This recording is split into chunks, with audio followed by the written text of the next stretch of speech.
આજે હું દહીં તીખારી બનાવીશ। દહીં 1 વાટકી લઈ લેવાનું, નાની એવી અમથી ડુંગળી લેવાની અને લીલું મરચું 1, નાની ડુંગળી 1 અને ટમેટું 1। પછી તેલ ગરમ કરવા મૂકી દો। એક પેન લઈ લો, એમાં તેલ ગરમ કરવા મૂકી દો। તેલ ગરમ થઈ જાય એટલે એમાં રાઈ એડ કરી દો। રાઈ ફૂટી રહે એટલે એમાં જીરું એડ કરી દો।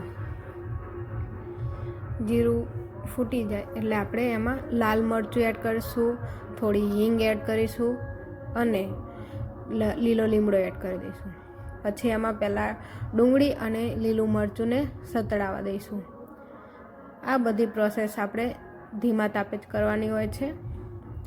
સારી રીતે એકદમ પોચી પડી જાય એ રીતે ધીમા તાપે આપણે ડુંગળીને સાતળી લઈશું। હળવા હાથે હલાવતા રહીશું, જેથી કરીને આપણે પાણી કે કંઈ નાખવાનું થતું નહીં, એટલે નીચે ચોટે નહીં, ખાલી તેલમાં સાતળવાની છે। એટલે ધીમા હાથે હલાવતા રહેવાનું અને ધીમો ગેસ રાખવાનો અને ચેક કરતું રહેવાનું। ડુંગળી ચડી જાય એટલે આપણે એમાં ટમેટાં એડ કરી દઈશું। ટમેટાને પણ ધીમા તાપે શેકી લેવાના।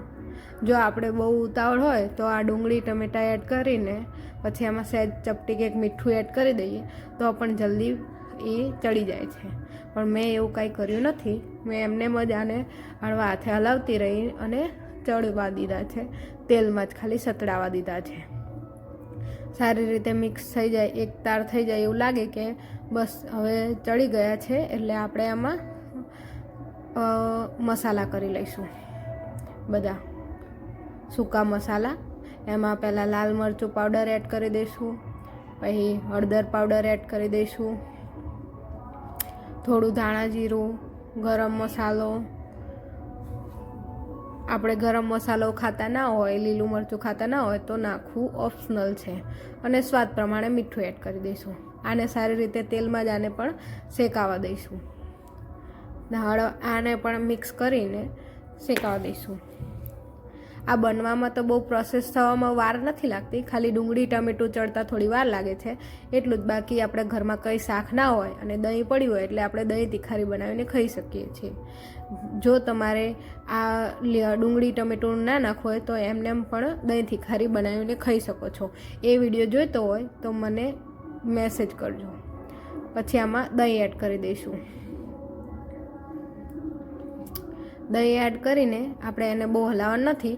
દહીં એડ કરતી વેળાએ આપણે ગેસ બંધ કરી દેવાનો છે, કેમ કે આગળની બધી વસ્તુ ચડી ગઈ છે, એટલે લોયું પણ ગરમ છે અને અંદરની વસ્તુ આપણે ડુંગળી ટમેટું એ પણ ગરમ જ છે, એટલે દહીં આપોઆપ દહીંને બહુ ગરમ થતાં વાર નથી લાગતી, એટલે આને હળવા હાથે આપણે મિક્સ કરી લઈશું। આપણી દહીં તીખારી રોટલી ભાખરી રોટલા સાથે ખાવા માટે કાઠિયાવાડી દહીં તીખારી તૈયાર છે સર્વ કરવા માટે।